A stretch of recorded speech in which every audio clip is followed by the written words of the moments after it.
Howdy, folks. Hiking with Shawn here, and this is my new podcast series called Around the Shawnee, where I feature businesses, organizations, people, and events in and around the Shawnee National Forest. In today's episode, which is the first episode of this podcast, I'm going to be talking to Nick Pearce, who is the owner of Crest Manor in Simpson, Illinois. Crest Manor is a haunted house attraction. He just opened it last year. Me and my wife Michelle went through it, had a good time, and once I started doing this podcast, I realized I was definitely wanting to interview him, since we learned that day that him and his family are from Georgia, and they moved over here, and he created this haunted house event for Halloween, and him and his family helped put it on, and it was really neat. And I love the idea that, you have some folks from another state that moved over to Southern Illinois, and they've opened up a cool attraction that, brings people to Southern Illinois and brings folks to do stuff in an area that really doesn't have a whole lot. There's not a whole lot in Simpson. His haunted house is the one and only haunted house that is in the most southernmost part of the state. And I thought it would make a great feature for this show.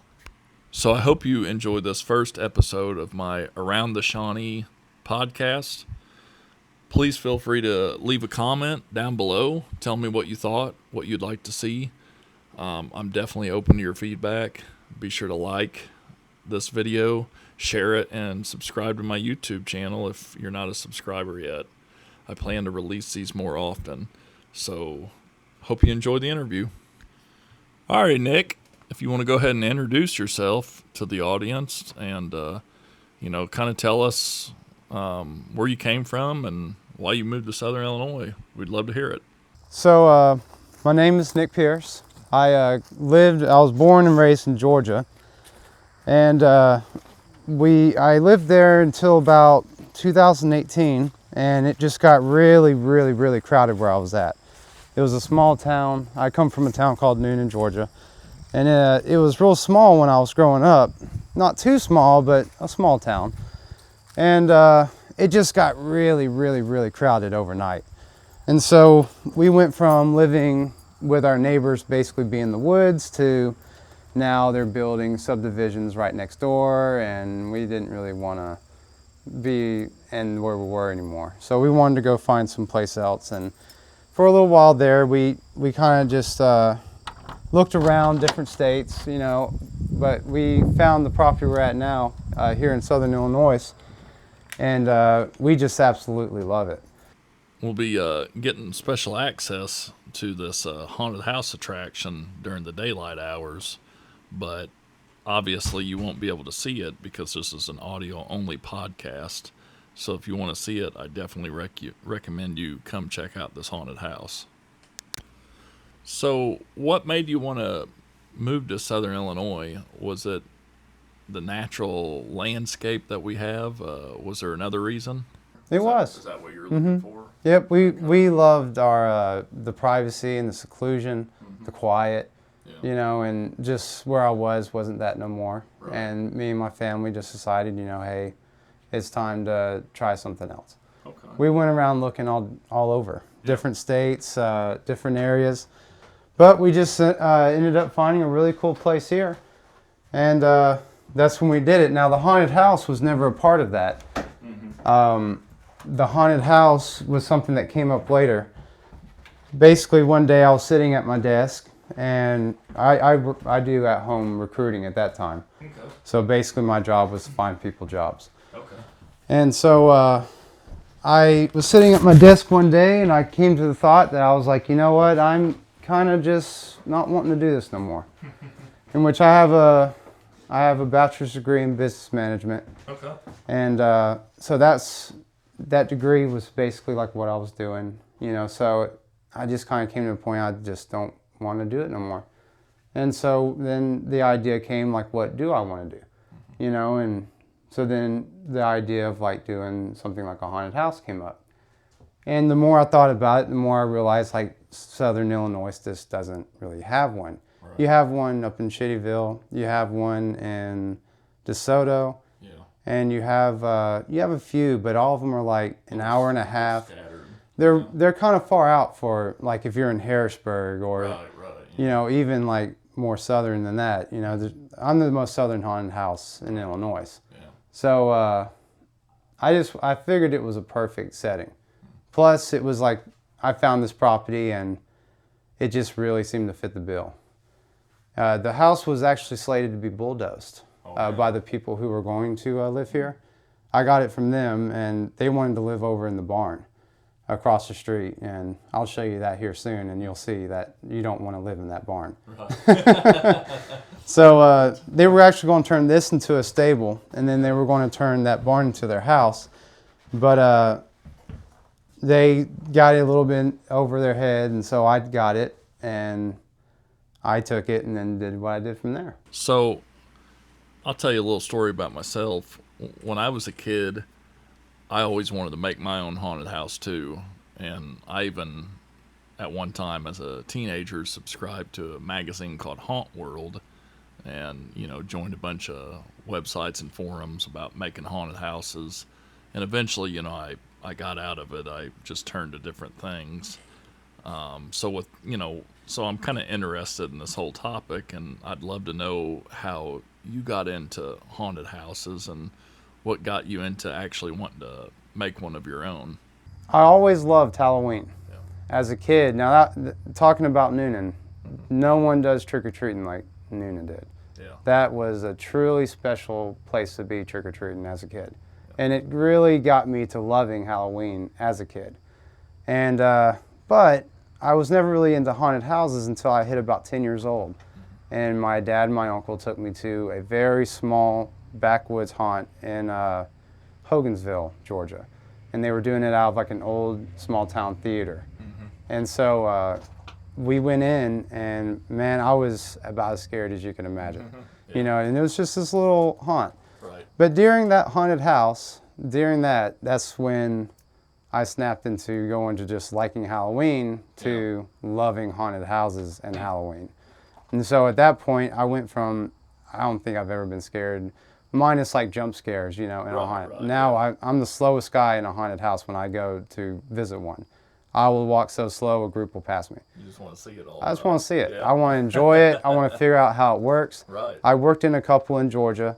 And I got a lot of experience and understanding of like how they build them in Georgia, and like thankfully to name drop them, you know, 13 Stories Haunted House, in which that was actually the haunt that moved, like I was telling you about earlier. Mm-hmm. It was Horror Hill, a very backwoods haunted house, completely outdoor, with the exception of like the guy who owned it. It was his childhood home. Right. So you'd go through his home, and then you'd go through like what was maybe 30, 45 minutes through the woods.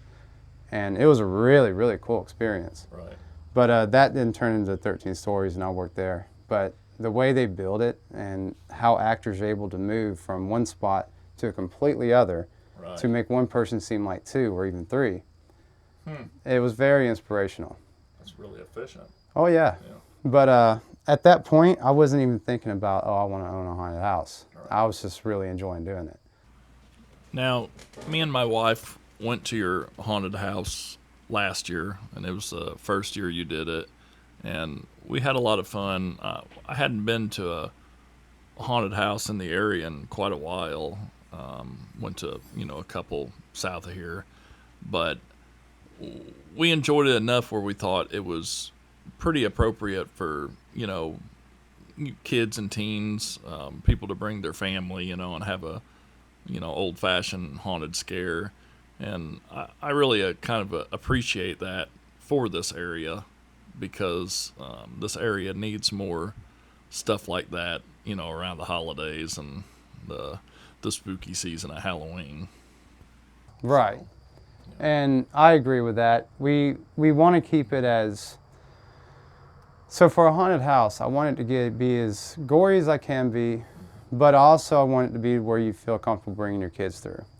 So throughout the haunted house, you're going to see plenty, as you've already seen, there's plenty of gore. Right. you know. And this year, in fact, we've actually stepped up a good bit in that regard to stuff like that, you know. And this room back when you first went through, this really didn't have much going on, minus this fridge, and even this guy reworked.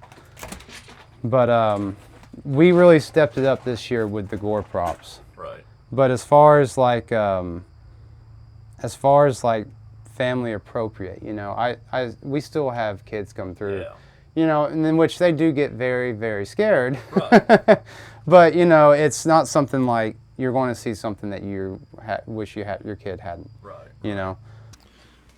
Now, when we went through the haunted house, we really enjoyed it. We had a lot of fun. We kind of took it slow too, and you know, we kind of laughed a lot at, you know, the haunts and stuff, and you know, it was kind of funny because we came to a part where one of your actors was, you know, screaming and stuff like that, and he said, "Turn around," and I guess I just didn't really get it because he kind of looked at me kind of defeated, and he's like, "Turn around, please." And it's like, oh, okay, I was supposed to turn around. So, you know, I just thought that was funny. Oh, yeah. In fact, that's probably this right here, the tunnel. I think it was. We learned a lot from last year in that regard. And that's why, in the kitchen, that's why we put that bar up. Right. You know, and because there's a part in there where people want to go backwards. Right. Yep. And so we had to stop that. And then for this side, we reworked the tunnel. So that's no longer a problem either. Now it's a whole lot more defined as to what's going to happen. Right. But yeah, as far as the price point, I really wanted to ensure that the area would be able to come out and enjoy it and not break your bank. Right. You know, and that's why I wanted to keep it as affordable as possible. The concessions, I'm not trying to make crazy money on it or nothing like that. It's really just about, you know, I want people to come out and enjoy themselves and have a good time.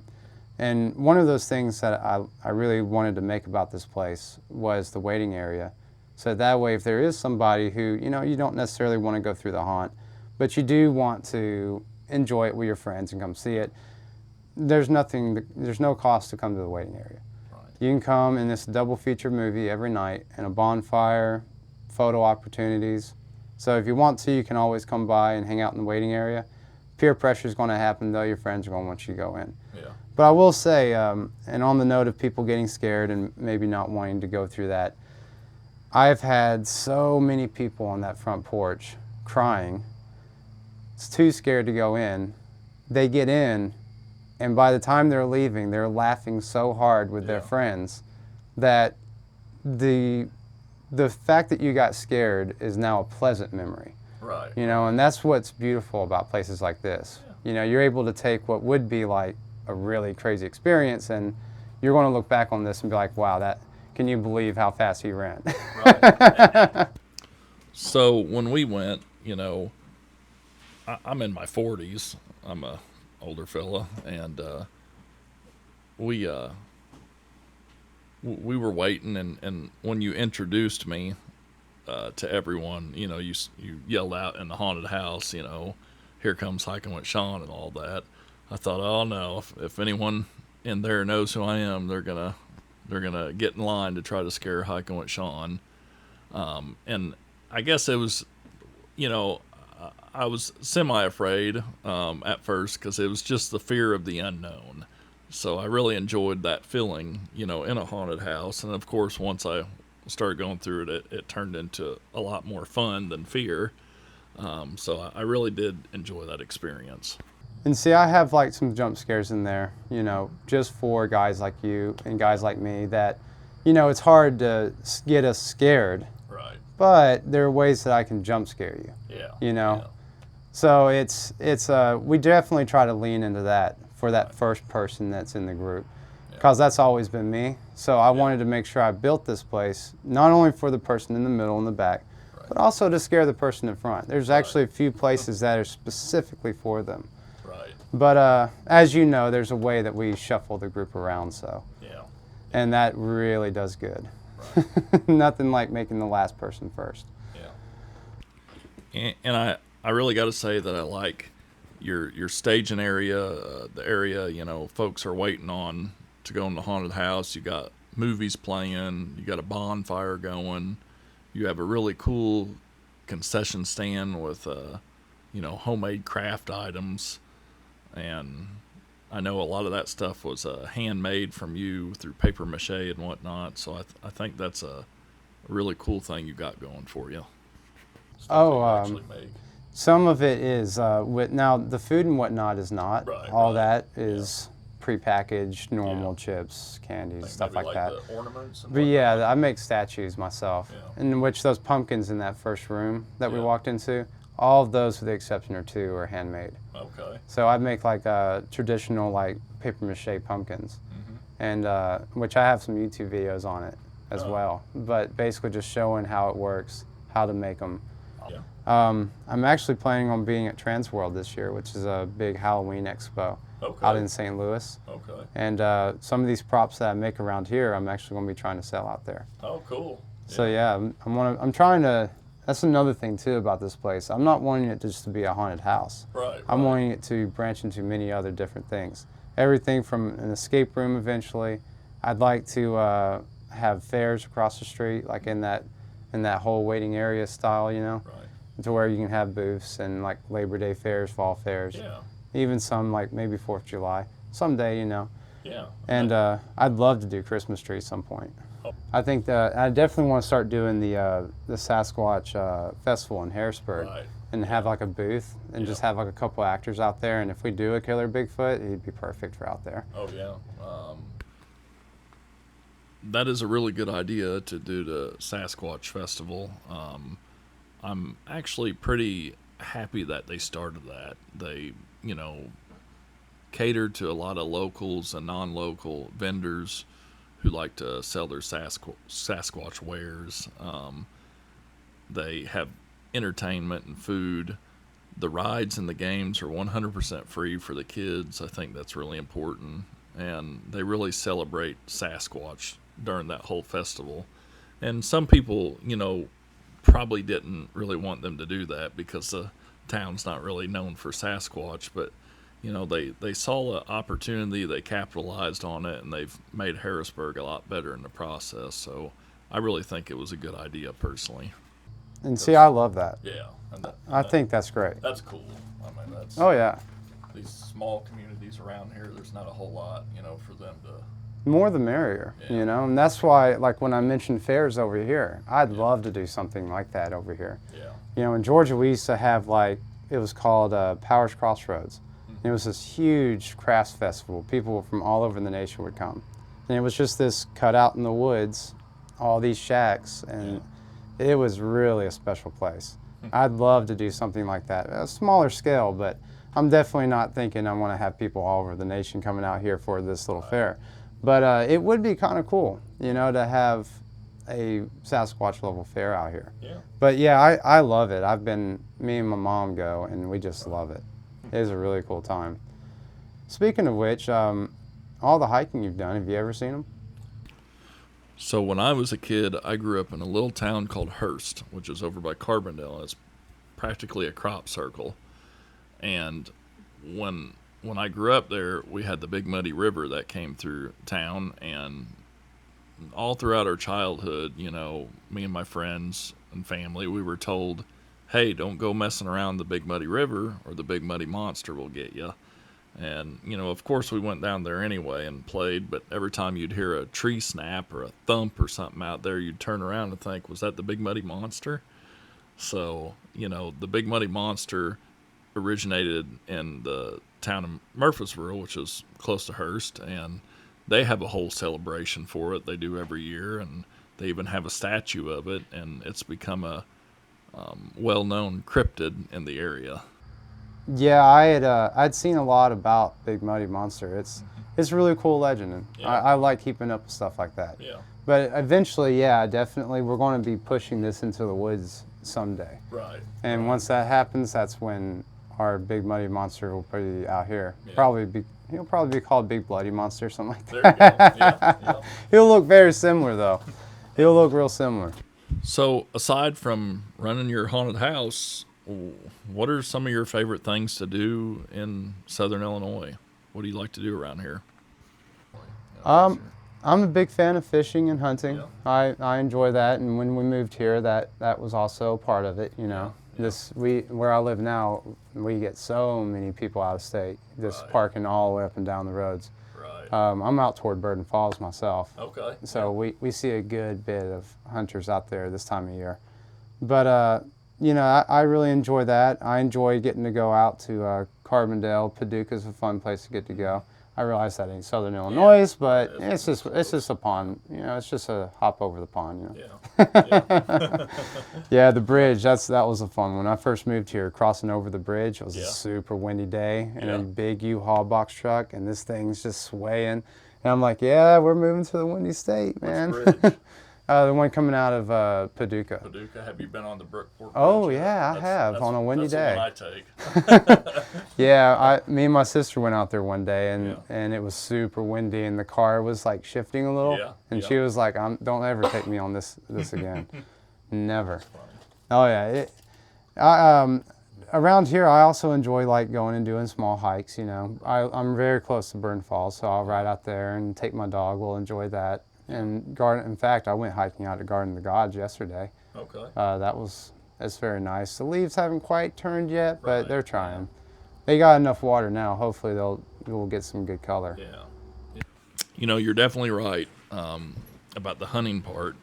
Southern Illinois has a lot of hunting opportunities, and there's a lot of folks from all over the country who visit here during hunting season or who has acquired property here that they specifically use during hunting season. And that's because Southern Illinois is just hunting capital when it comes to deer. It seems like there's more deer in Southern Illinois than most of the other places, and people just love to come here. And, you know, it's wonderful because it does so much for the area. They do. They have really, really good deer here, like versus that, say, of Georgia. And I've been in Texas a little bit there. So, you know, I know that hunting in those areas, you know, you get good deer, you know, which we've had plenty of good deer out in Georgia, you know, but here definitely, you know, last night I was driving home and I couldn't count how many deer I seen. You know, you see a persimmon tree, you're going to have at least 20 deer under it. Right. You know, so it's I would just say that it's a lot easier to hunt here, and a lot of your hunting enthusiasts prefer bow hunting over rifle hunting. In Georgia, you have maybe a week or two of bow, and then it's gun season. Right. And it's very much lax there versus like the hunting here. Now, you better have your tags, because if you don't, in Georgia, they'll fry you just as hard there as they will here. But no, as far as like the ease of hunting there, oh yeah. It's a lot easier to hunt there because, you know, I mean, I would prefer to hunt with a rifle any day. Right. You know, in Georgia, you know, I would hunt with a 30-30. Yeah. And here you can hunt with a single loader shotgun or something like that. Yeah. So I just switched to crossbow when I got here. In the 1800s here in Southern Illinois, they did a lot of merchant hunting, and they practically wiped out the population of deer to the point where they had to make them almost endangered, where you couldn't hunt them just to be able to get their population back up. And I remember my dad telling me in the 70s that he would rarely see deer in Southern Illinois, you know, one or two a year, if anything. So, you know, once they started repopulating, we don't have any predators for them, so they just grew in mass, and you know there's really no one out there to take them out besides hunters and automobiles. Well, that was the big thing in Georgia. In Georgia, it got hunted out so bad they had to regulate it extremely hard. This was before I ever started hunting. This would be before me. Right. And they had to bring in deer from Texas just to compensate for the loss of deer there. Right. And so there was like a little while there that you had no doe days, and you could only shoot like one buck a year. You know, that's what I was told growing up. But as I got older, it was a whole lot more open. You know, there was no real doe days anymore. It was, you could really just hunt as you wanted to. Out here, I don't see why you would ever want a doe day or nothing like that. Just let's go ahead and get them because there's plenty of them. I know there was a black bear that ran through not long ago. I didn't get to see him. Damn. He went through Carrier Mills. Yep. That's the closest he got to me. Right. I did see a mountain lion out in our backyard, and by backyard I mean we have a large stretch of woods. Right. You know, so it isn't like he's 2 feet away from me. But I saw it running through, and it was there one moment and it was gone. Yeah. And which, I'm not from the city. I'm very aware of what a mountain lion is. Right. In Georgia, we still got them. You know, at first I was always critical about folks who said they seen mountain lions in the area, but with all the bear moving through these days that are confirmed and everything, I wouldn't doubt that mountain lions are moving through southern Illinois. And, you know, I doubt that there's a population of them here, but it just wouldn't surprise me if they moved through here to find new territory and whatnot. I did have an interesting situation happen on terms of predators with deer around here. I had a deer. It was a mother deer, and the fawn, you know, the mother deer got bit by a snake and passed. Yeah. And we it was down the property a good bit from us, so we didn't really worry about it or do nothing about it. Right. The fawn continued on. It was old enough, you know, and it actually lived on the property for a long time. Yep. But this mama deer, though, it passed, and you know, a dead animal does. You know, eventually starts having the smell, and Right. we went about 3-4 days like that and disappeared. And I was like, that's not usual. Right. So, you know, in Georgia we get plenty out there too. So, Yeah. you know, you're used to how long that takes. So I went to investigate and seen where the deer was. Nothing was left. No fur, no deer. It was gone. And I walked up on it. I wanted to see like what had happened. I figured a pack of coyotes or something would come, or vultures, you know. But there was just nothing left. No fur, no hooves, no bones, nothing. Whatever it was, there was like, you could see where something had lifted it, moved it uphill, and then gone. No more tracks, no broken nothing, no leaves shuffled, just gone.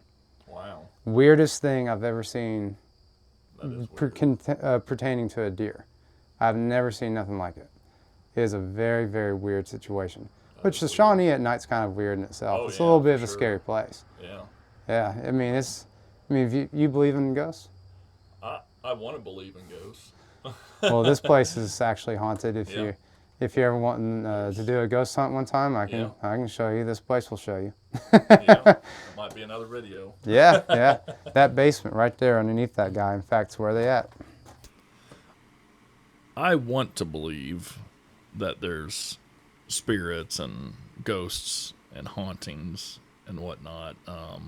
It's always been an interesting topic for sure. So that's kind of my response is, you know, I'm not saying I don't believe, not saying I do believe. I just want to believe.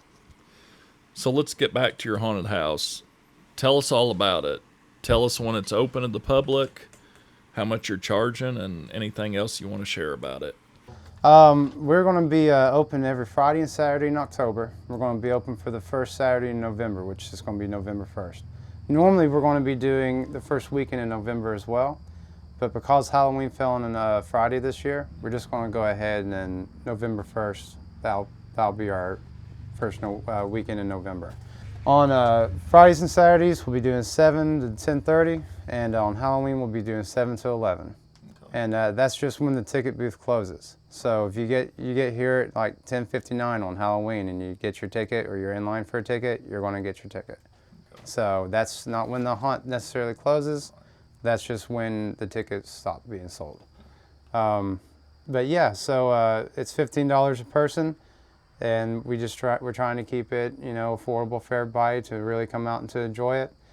If anyone wants to do any acting for us, it's not too late. You know, you can just let us know through our Facebook page, Crest Manor Official, and they can just send me a message, and I'll be happy to get them out here and get looking at it. Yeah. I'll definitely be telling folks, you know, who are visiting over here, locals and, you know, non-locals alike, coming over here to hike and enjoy our outdoor recreation. I'll say, hey, you know, if it's on the weekend, you ought to go check out this cool haunted house in Simpson. Absolutely. Absolutely. We're happy to have you. Yeah. We did a good bit of advertising out at a lot of the campgrounds around here. Okay. I know a lot of horse riders like to come through, and Yeah. so definitely ride during the day and come get scared at night. Yeah. Make some great memories. Yeah. You know, you never really know someone until you see them in a haunted house. Yeah. They'll let you know how they really are. Yeah. I like that. Yep, I've seen dads leave daughters. Yeah. It happens. I like that. Alrighty, folks. Well, that kind of wraps up this podcast episode, this very first podcast episode from Around the Shawnee. Hope you enjoyed it. If you did, consider liking it. Share this podcast with others. Leave a comment down below. Tell me what you thought. And if you could, subscribe to my YouTube channel for more. So until next time, I'll see you on the trail.